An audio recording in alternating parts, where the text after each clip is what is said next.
This is Nicholas Iarrocci, the Home Source Guy, president and owner of Source Development Inc., a residential and commercial construction company in Garnerville, New York, and this is how to control dryer vent dust.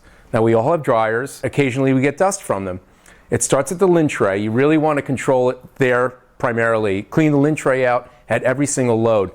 But more fires are associated with dryer vents than people realize. So what happens? Your dryer vent actually takes out poisonous gases, it takes out heat, and if you have, and this combination of high humidity actually allows the lint or dust to accumulate on the wall of the pipe, so you have to clean it out. So, how do we do that? You physically remove the dryer, pull it back, disconnect the flex pipe, get into the hard surface of the pipe and clean it all out. A special note, when you're in construction and you're of building your house, you want to minimize the length of pipes, you want to minimize the amount of bends in the pipe, you want to make sure that the gases flow as free as possible. You want to make sure that the termination outside is accessible so that you could take it off and, again, to clean it.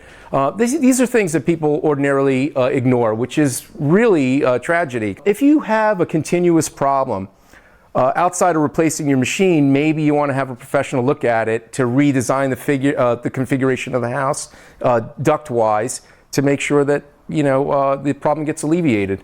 Anyway, this is Nick Iarrocci, the Home Source Guy, helping you build a better life, and we'll see you next time.